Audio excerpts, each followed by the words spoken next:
We just found out that Jane Doe was doing these sessions with Diddy up until a month before he got arrested, which isn't actually surprising considering the fact that when he was arrested and they raided the hotel room, he had all that stuff with him, likely probably still doing it. But Jane Doe talked about the fact that when they were doing these sessions, if they ever ran out of substances, Diddy would call someone, whether it be an assistant, a butler, or even security. She gave the names of Brendan, Frank, John, and a security guard named Fahim, who he calls Fa. There's also a man named Guido who would deliver X, Molly, Snow, and even Xanax. And she said she would take that one after putting Diddy to sleep, saying it was the only way I could knock out after everything. She testified that twice she carried substances across the country for Diddy. The first time, his chief of staff, KK, told her not to worry, saying, "It's fine, I do it all the time." At this point, if KK does not end up testifying, I really will be shocked. She said she packed the substances in her suitcase, flew from LA to Miami, and gave the pills to Diddy in a studio bathroom, and that night they took X. Weeks later, she repeated it for the second time. In terms of choosing the men, she said Diddy arranged everything, but by late 2021, she had asked if she could choose them. Not because she wanted to. She says, "I hated not knowing who was going to be on my body." First time she reached out to someone was an adult film star named Sly, who she called Chef and said that she had seen him when she was watching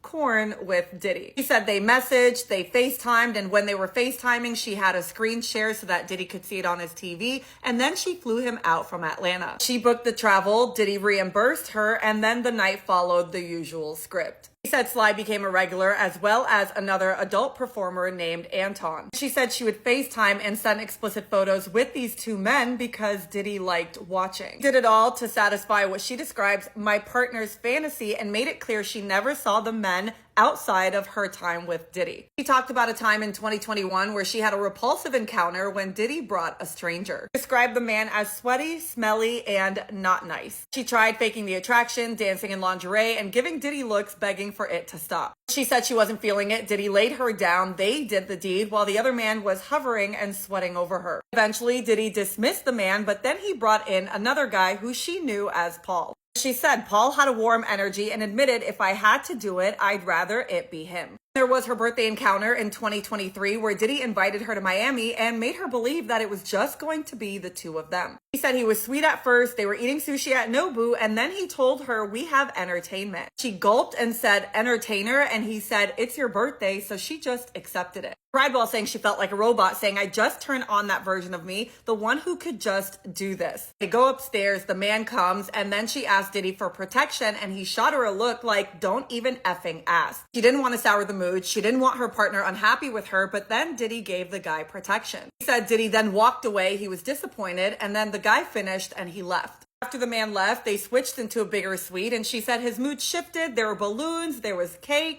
Then Sly comes, and she says it was hours and hours of doing so much, doing everything that she knows Diddy likes to see. Foreplay, back and forth, just all of it, and then it was morning. That wasn't the end of it because then Diddy tells her Dawn is coming, and she continued. This is where they broke for lunch, and I will be back after the lunch break once she's back on the stand.